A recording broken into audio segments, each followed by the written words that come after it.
Hey everybody, it's Will. Welcome back to my channel. If you're one of my regulars, thanks so much for supporting me. If you're not, I really would, recommend you hit the subscribe button. It's somewhere down there because I upload some light entertainment on a regular basis. So if that's the kind of thing you're interested in, make that red subscribe button go grey.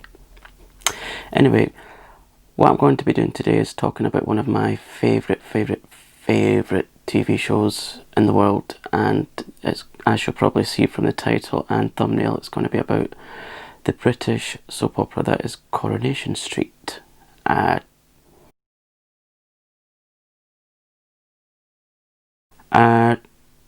favourite period of time in Coronation Street, because if you don't know, Coronation Street as of the 9th of December this year will have been going continually for 60 years. Isn't that amazing? 60 years. I think that's incredible.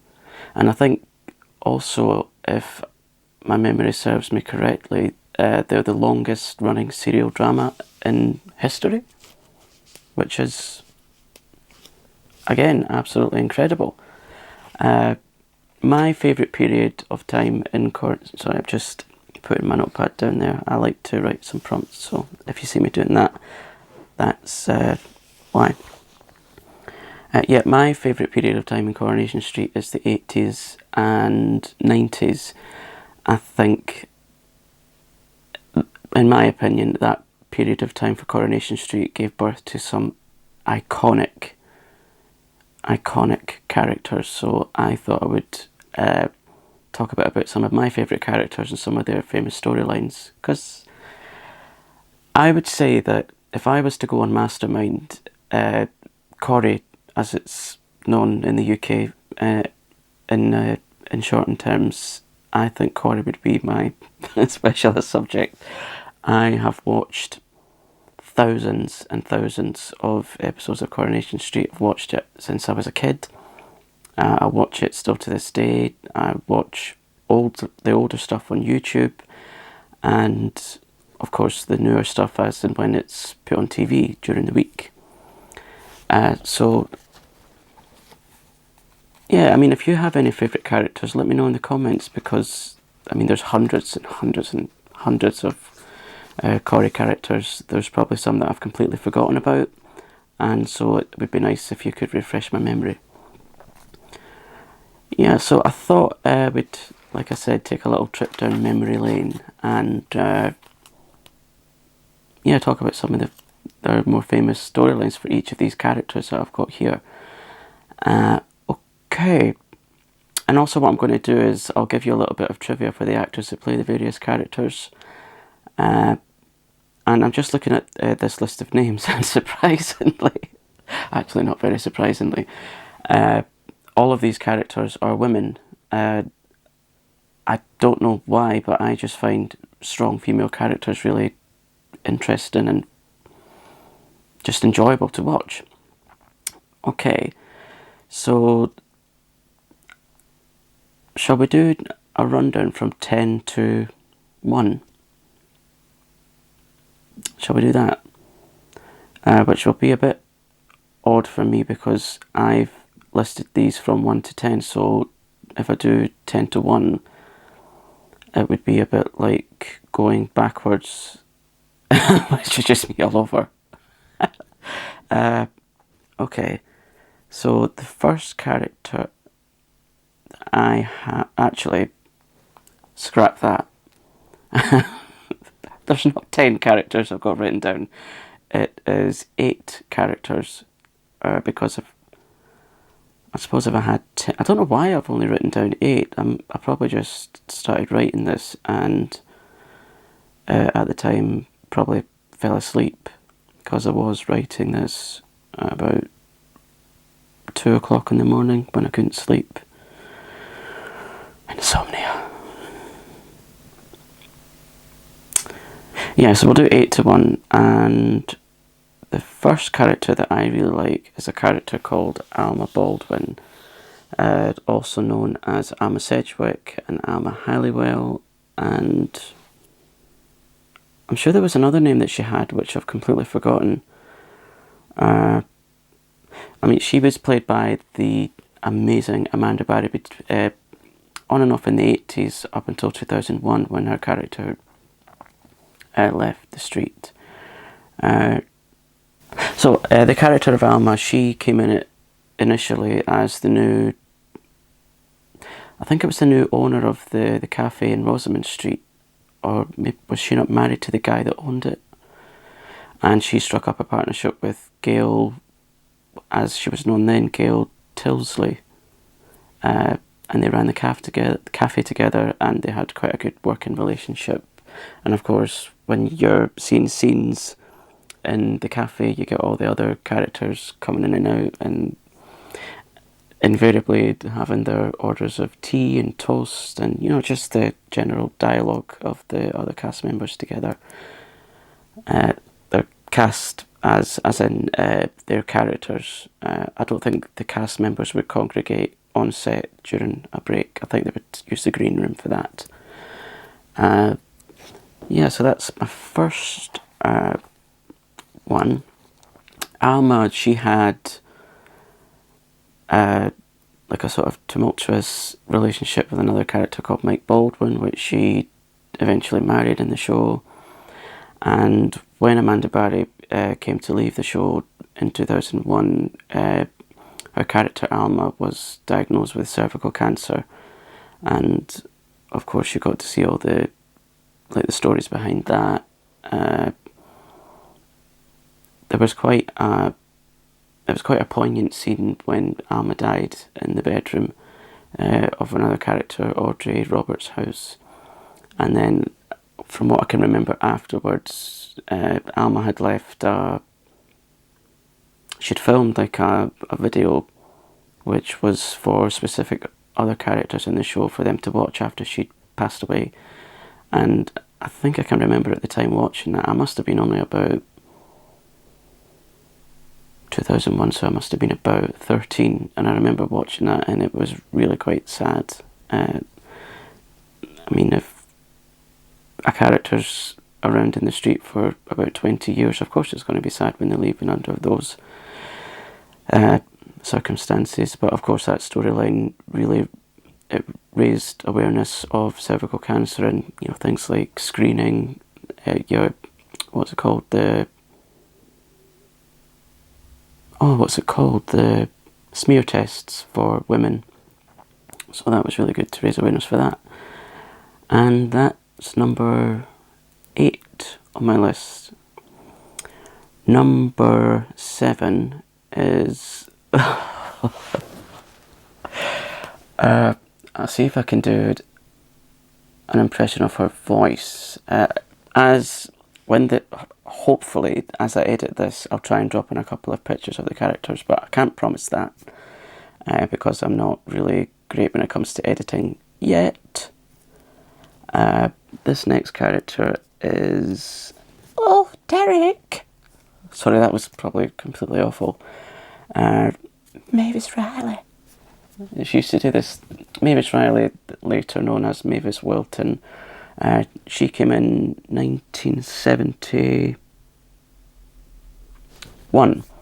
She came into actually for an interview at the cabin, which is where Rita Fairclough. There's all these different names the characters have because they all got married either once or twice or 3 or 4 times or 5 times or 6 times. I think one particular character was married in the show.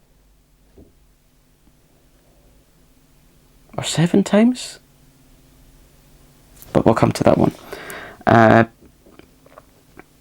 So she came in for an interview with Rita Fairclough for a job in the cabin. And she stayed right up until 1997. And from what I can recall, I didn't watch it as it went out because I wasn't even born then. I was born in the late 80s. And from what I can recall, her character struck up a really close friendship with Rita, and then introduced into the street was her future husband, Derek. And again, two iconic Corrie characters were born. They had like a really nice duo, because Mavis was a really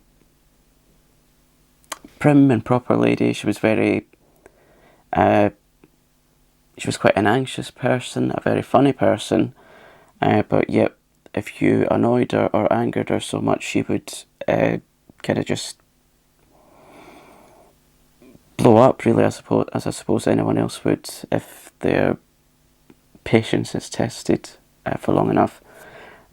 Again, if you're not familiar with these characters or the show, go and look them up, and there's lots and lots and lots of videos on YouTube of these particular characters, and they're quite funny. I mean, most of the characters in Corrie are quite funny, so that's probably why I like it so much, because the street is really known for its sense of humour behind the drama, if that makes sense. That's why I like it. And I believe that the actor who played Mavis Riley, her name's Thelma Barlow, and I believe that she's 91, which, yeah, that's incredible as well, to live until you're 91. Wow. And still going strong, I believe, because she, now and again, she does like guest appearances or cameo appearances, and like, not so much now because she's quite a mature lady, and she pops in and out of like various dramas and things, so it's quite, and also she was famous for Dinner Ladies as well. That was a Victoria Wood creation, Dinner Ladies, and that's one of the other shows I really like as well. So check that out if you fancy a laugh. The next person I have is a character called, well, she was known then as Raquel Wolston, whom later known as Raquel Watts. She came in 1991, and she worked in the pub, The Rover's Return, and she worked there primarily, and then she went off to, she had her aspirations of being a model. It's like, I'm a model. So she always had the dreams of being a model, and then went away to modelling college, and then came back, and then was quite disappointed when the modelling work kind of dried up. And then she had her on-off relationship with Des Barnes, and later on married Curly Watts. And there's a really famous scene where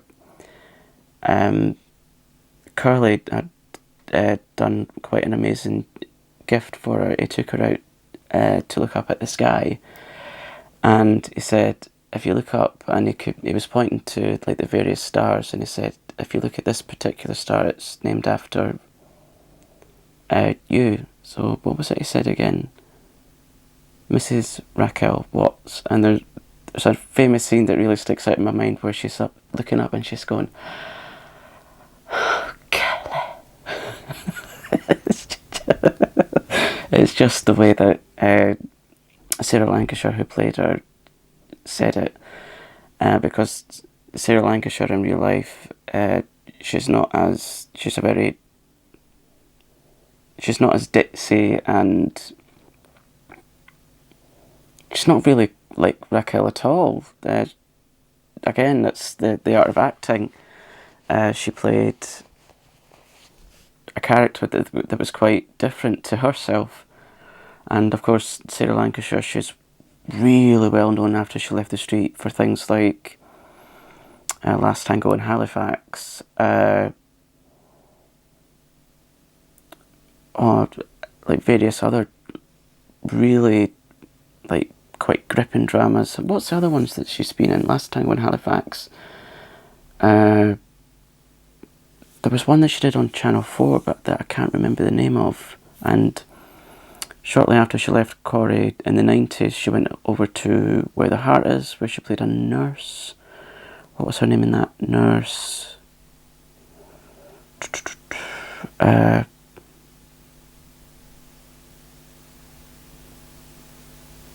can't remember, sorry. She had a character in Where the Heart Is. And yeah, lots of other things. So if you like Sarah Lancashire, go check her out as well. She's a really, really incredible actor. She's just incredible. And a little bit of trivia for the character of Raquel. I didn't know it at the time because it looked so realistic, but when she played Raquel, she had a wig. And it's one of my favourite TV wigs because I didn't know it was a wig, and of course that's the whole purpose. And for those that don't know, away from this channel, I'm a lace wig maker. So for someone to fool me, it's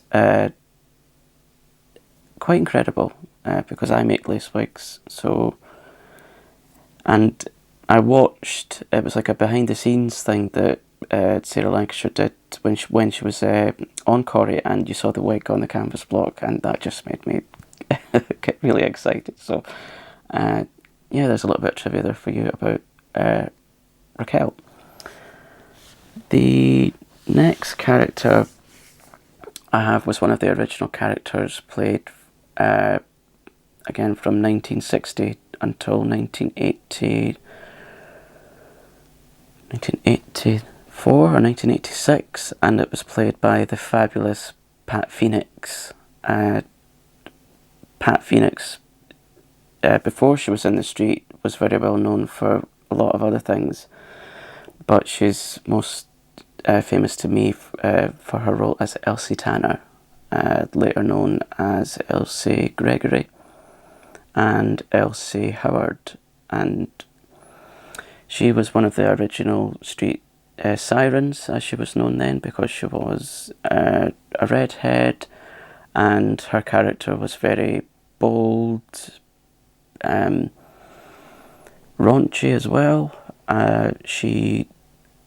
Her character was very fond of the male variety, and some of her famous scenes was with her son Dennis. And I believe that in the first episode of Corrie, her first line was, she was looking in the mirror and she said, "Hey, Elsie's just about ready for the naked yard," which sticks in my mind. And not long after Pat Phoenix left the show, she actually passed away from lung cancer, which was quite unfortunate. But if you read her autobiography, it's a very, very interesting read. Yeah, I won't give too much away, but it's quite cheap to buy actually. I've read some of it, not all of it, but from what I've read, it's a very interesting read.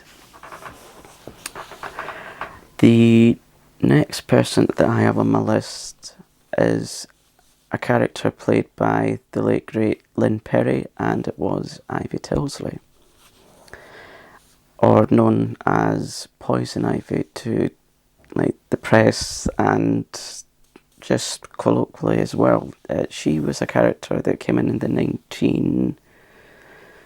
originally in 1971, according to online sources, and Ivy's character worked in Mike Baldwin's factory, and she was kind of well known for her religious scruples and her relationship with her first husband Bert, but Bert passed away, and then she married a guy called Don Brennan. At first their relationship was Ivy and Don's, it was quite good. Towards the end, Don had kind of strayed away from her, and he turned into I suppose you call a stalker, because he was stalking another character, Denise Osborne.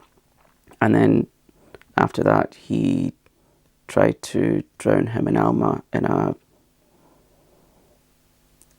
when he drove his car into I believe it was Liverpool docks when it was filmed. If I'm wrong, someone tell me in the comments. I apologise. And then after that, he killed himself in Alma Baldwin's MG, but that's a whole different story. But getting back to Ivy, she was well known for, as I said, working in the factory, and as it was known as Baldwin's Casuals. And then after that, what did she do? She worked in Freshco's along with other characters, and she had a really long-standing friendship with Vera Duckworth, another iconic character. Yeah, she was, and also Lynn Perry's book. I've read that. That was that was pretty much a tell-all tale. Again, a really good read. She was born Jean Dudley. I can't remember exactly where she got the stage name Lynn Perry, but I believe it was a combination of another actor that she was fond of and something else. Yeah, she left in 1994. She died off screen because when she left, she went to live in a monastery, I think. And then she passed away there. So that was the end of Ivy. The next person on my list is, yeah, speaking of which, Vera Duckworth. Another very famous, very iconic character. Famous for her relationship with her husband Jack. Always found to be arguing at the breakfast table, always trying to cause trouble at Baldwin's Casuals, and then she had a good friendship with Ivy, and then she went on to, with Jack, run the Rovers for a short while until they mucked up their taxes, and then they had a guest house, and then of course they had their tearaway son Terry, which came with its own drama. The actor who played her, Elizabeth Dawn, who's another one that's sadly no longer with us. Her real name was Sylvia Butterworth, I think, and when she was trying to come up with a stage name, she did something quite clever and quite sneaky. She adopted one of her real life daughters' names. One of her daughters was called Dawn Elizabeth, so she just swapped the names around and she came up with Elizabeth Dawn, known later as Liz Dawn, which I thought was really cool. And then I think it was 2000, and she came in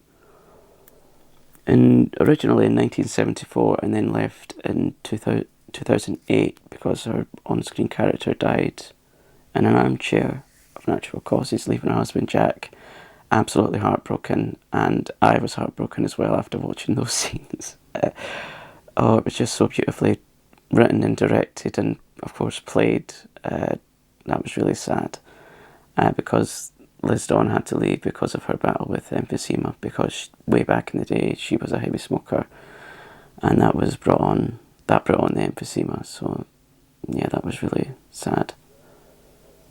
Yeah. The next person on my list is one of the lesser known characters called Phyllis Pierce, played by another one, the late great Jill Summers. And according to her interview on, I think it was This Is Your Life, presented by Michael Aspel, was it? And she was actually born, now let's see if I can pronounce all of this correctly, forgive me if I don't, I'm not great when it comes to pronouncing names. She was actually born Honor Margaret Roselle Santoy Fuller, but when she was doing I think it was a theatre tour, and her agent rang her up and said, "What's your stage name?" And she said, "Well, I don't have a stage name." And then she thought, what can I think of as a stage name? And then she thought about, I think it was a poem or the actual day, because she was in the sunshine, and she thought the Jill of a summer's day. Again, which is really cool. I'm really fascinated about where people derive their stage names from. I'm always looking up that kind of info because it just fascinates me. Not just for Coronation Street actors, just any actors really. I like to know those, little bits of details where they get their stage names from. So I thought that was really cool. She appeared from 1982 until 1996, and she was well known for her, or the character for her blue rins, and her really sort of gravelly voice, because she had quite a deep voice, and her kind of chasing another character, Percy Sugden. And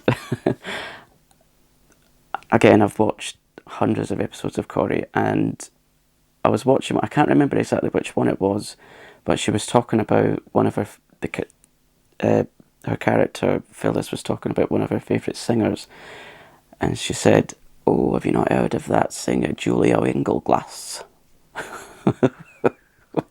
Which, of course, it's nothing like how you pronounce the singer Julio Iglesias, but it's just the way that she said Julio Ingleglass. There was something about that that really made me howl with laughter. That was funny. And again, she had trying to chase the character Percy Sugden because she really liked him. He didn't like her so much. And in the end, her character went to live in a retirement home, and she was never really spoke about again after that. And it's kind of presumed that when Jill Summers died, the character just kind of went with her, really, and she's never really been spoken about again, which is quite sad. The next person on my list, she was in it from 1961, so only a year after Corrie started, until 1987, and that was a character called Hilda Ogden. Now, Hilda was always famous for having the 3 curlers on her hair and the turban over her hair. She only took the curlers out and the turban off when she had a special occasion, like going out to the Rovers for a drink, or anywhere else special with her on-screen husband, Stan Ogden. And Hilda worked in various places doing cleaning jobs, including the Rovers, Return, Mike Baldwin's flat, I think maybe the cafe at one point. And she was always trying to get her work-shy husband to go out and do his window cleaning round. That didn't always work, so she was always responsible for paying for things. She was kind of a bit of a downtrodden character, and she was known for having the 3 ducks on her, in her, not her front room, but the room where they sat and had dinner and watched TV and things. And me Muriel, my lovely Muriel. She had a mural, or Muriel, as she pronounced it. It was like a bit of like a country scene, but the whole wall was decorated in this fashion, and that was one of her treasured possessions. There was like another famous scene when her husband Stan passed away. The actor Bernard Ewins died off screen, so the character Stan was said to have taken ill, went to hospital, and he passed away. And there's a really poignant scene where she gets her things back from the hospital, and she's sitting at their dinner table. She opens the package really softly, and it's like, I think it's one of his shirts, and then another one is when she opens up his glasses case, and she opens up and she takes the glasses out of the case, and she just falls apart completely and absolutely heartbroken, because Stan was her world. That for me is one of Corrie's most poignant scenes ever. And then when the actress Hilda, the actress Jean Alexander, decided to leave the street, her last scene was on Christmas Day 1987, and the last one is when it's like all the characters in the Rovers, and she starts to sing "Wave Me Off as You Wave Me Goodbye." And another thing that Hilda was famous for was her, shall we say, unique sense of singing. If you don't know what I mean, go and look up Hilda Ogden on YouTube and you'll understand what I mean. I would try to emulate this, but my neighbours would probably bang on the wall and say, "Shut up."